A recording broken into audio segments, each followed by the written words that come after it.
एक गांव में एक किसान रहता था। नाम था उसका भोलू। स्वभाव से ही अत्यंत भोला भाला था। उसके पड़ोस में राजगायक तेज सिंह रहता था। वह था भोलू का हम उम्र, लेकिन राजगायक होने के घमंड में भोलू से दोस्ती नहीं रखता था। वह नित्य प्रति सुबह सुबह गाने का अभ्यास किया करता था। भोलू के कानों में जब उसके सुरीले गानों के बोल पड़ते तो उसका दिल करता कि वह भी गाए, लेकिन उसे गाना आता नहीं था। एक दिन उसने सोचा, क्यों ना मैं तेज सिंह से गाना सीख लूं। जब भी मैं उदास होऊंगा गाना गाकर मन बहला लिया करूंगा। यह सोचकर वह तेज सिंह के पास गया। बोला, भाई तुम बहुत अच्छा गाते हो, मैं भी गाना सीखना चाहता हूँ, क्या तुम मुझे गाना सिखाओगे?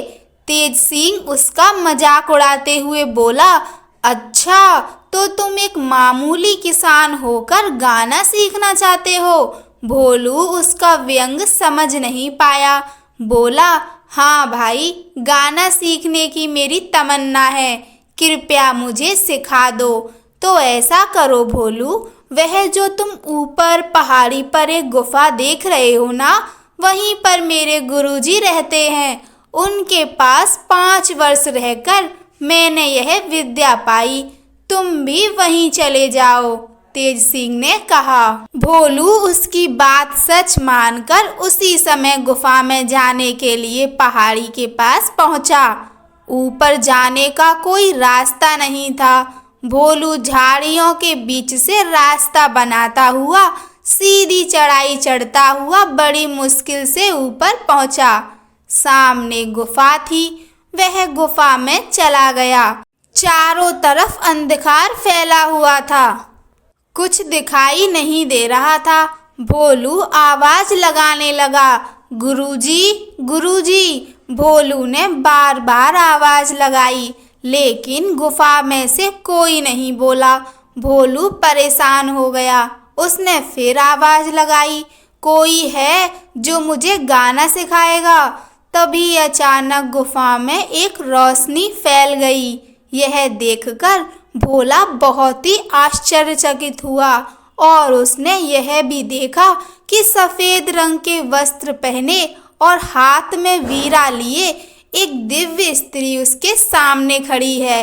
भोलू से कुछ बोलते नहीं बना। तब वह स्त्री पूछने लगी, कौन हो तुम, यहाँ कैसे आए? जी, मेरा नाम भोलू है, मैं नीचे गांव में रहता हूँ, मैं गाना सीखना चाहता हूँ, इसीलिए यहाँ आया हूँ, भोलू हकलाते हुए बोला। लेकिन गाना सीखने के लिए तुम्हें यहाँ किसने भेजा है? वह स्त्री पूछने लगी। मेरा पड़ोसी मित्र तेज सिंह राजगायक है। उसने मुझे बताया कि इस गुफा में उसके गुरु रहते हैं, जिनसे उसने संगीत विद्या सीखी थी। उसी ने मुझे यहाँ भेजा है, भोलू ने डरते डरते उत्तर दिया। वह स्त्री बोली, अच्छा, तुम्हारे मित्र ने तुम्हें गाना सीखने के लिए यहाँ भेजा है? जी हाँ, लेकिन आप कौन हैं?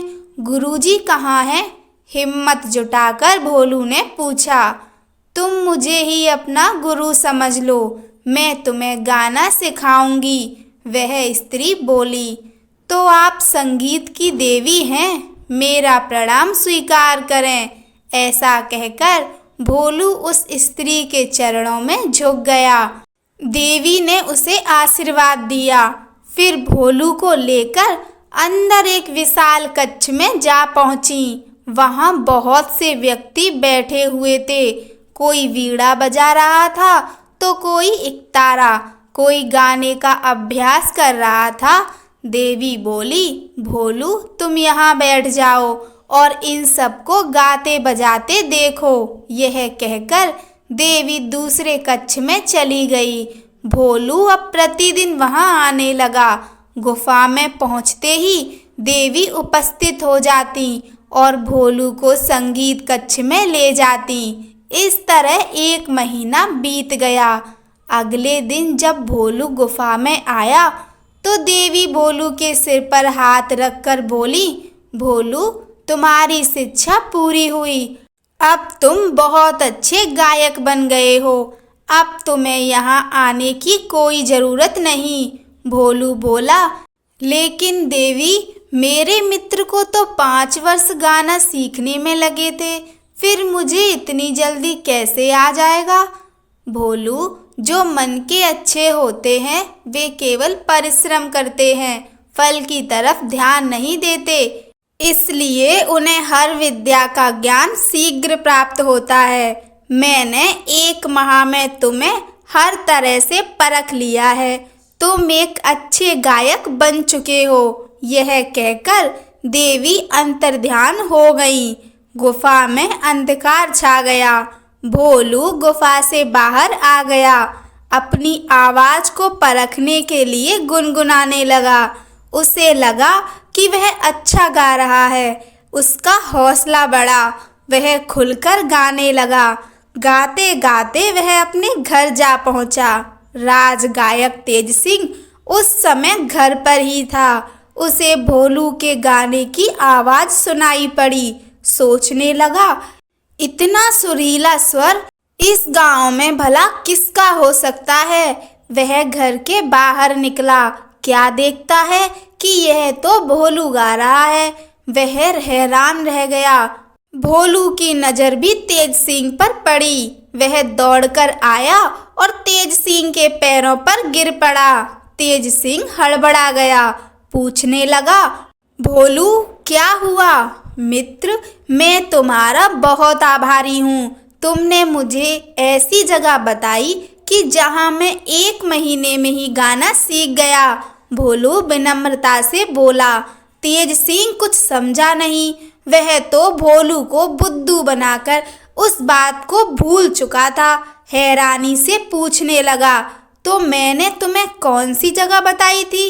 अरे, भूल गए तुम? सामने वाली पहाड़ी पर गुफा की बात तुम्ही ने तो बताई थी। भोलू उसे याद दिलाते हुए बोला। तेज सिंह को अब सारी बात याद आ गई। बात बनाते हुए बोला, अच्छा, तो तुमने गाना सीख ही लिया हमारे गुरुजी से। भोलू बोला, मित्र, वहाँ गुरुजी तो नहीं थे, लेकिन एक देवी थी। उन्होंने ही मुझे गाना सिखाया था। तेज सिंह मन ही मन जल भुन गया। उसने तो वहाँ की गुफा की बात की थी, लेकिन यह तो वहीं से गाना सीख आया। वह भी इतना अच्छा। वह कुछ बोला नहीं और अपने घर के अंदर चला गया। अब भोलू प्रतिदिन सुबह अभ्यास करने लगा।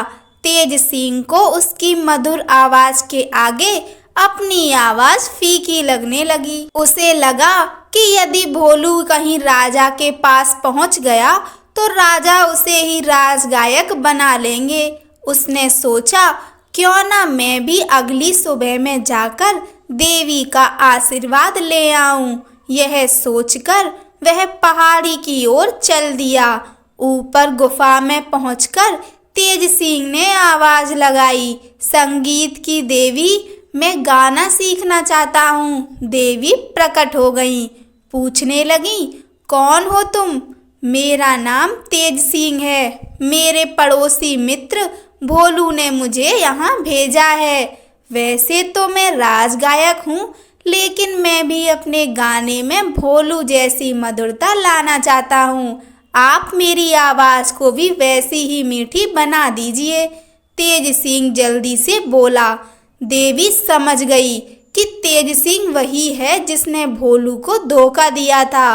वह बोली, तेज सिंह, तुम्हारी आवाज़ में तो भोलू जैसी मिठास आ ही नहीं सकती। तुम्हारे मन में तो छल कपट भरा हुआ है। मन साफ हो तभी आवाज़ भी मधुर होती है। तुम्हें तो मैं भोलू को धोखा देने के अपराध में दंड देती हूँ कि जो संगीत तुमने इतने वर्ष लगाकर मेहनत से सीखा वह भी तुम भूल जाओ। यह कहकर देवी अदृश्य हो गई। तेज सिंह घबराकर गुफा से बाहर आ गया। उसने गला खंखार कर गाना चाहा, लेकिन यह क्या, उससे गाया ही नहीं जा रहा था। एकदम बेसुरी आवाज निकल रही थी। वह रोता हुआ भोलू के पास पहुंचा, उसे सारी बात बताई। बोला, भोलू, मैं अपने किए पर बहुत शर्मिंदा हूँ, कृपया मुझे माफ़ कर दो। अरे दोस्ती में कैसी माफ़ी? माफ़ी हम चलकर देवी से मांगते हैं, वह बहुत दयालु हैं, अवश्य माफ़ कर देंगी। चलो उठो, वहीं चलते हैं, भोलू बोला। वे दोनों फिर गुफा में पहुंच गए। तभी देवी उपस्थित हो गईं। पूछने लगीं, कहो भोलू, कैसे आना हुआ? देवी को प्रणाम कर भोलू बोला, देवी, मेरे मित्र को माफ़ कर दो, उसे उसकी मधुर आवाज़ लौटा दो। लेकिन भोलू, इसने तुम्हें बुद्धू बनाया था, देवी बोली। अब यह अपने किए पर पछता रहा है, भोलू बोला। अच्छा, तुम कहते हो तो मैं इसकी आवाज़ वापस कर देती हूँ। यह कहते हुए देवी ने तेज सिंह के सिर पर हाथ रखा और बोली, तेज सिंह, विद्या बांटने से बढ़ती है, छिपाने से और धोखा देने से घटती है, यह बात हमेशा याद रखना। जी, कहते हुए तेज सिंह देवी के चरणों में झुक गया। दोनों मित्र गुफा से बाहर आ गए। तेज सिंह गाने लगा। अब उसकी आवाज़ अत्यंत सुरीली हो गई थी। वह बहुत खुश हुआ। भोलू से बोला, भोलू, तुम्हारे कारण मेरी आवाज़ मुझे वापस मिल गई। मैं तुम्हारा एहसानमंद हूँ। मैं तुम्हें कल ही राज दरबार में ले चलूँगा। अब तुम राज गायक बनकर मान सम्मान पाना। मैं कहीं और चला जाऊँगा।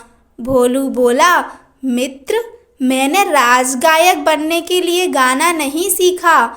मैं तो केवल अपने मन की खुशी के लिए गाना सीखना चाहता था। मैं तो एक किसान हूँ, खेती बाड़ी में ही मेरा मन रमता है। राज गायक तो तुम ही हो और तुम ही रहोगे। कहानी सुनने के लिए आप सभी का धन्यवाद। जय श्री राम।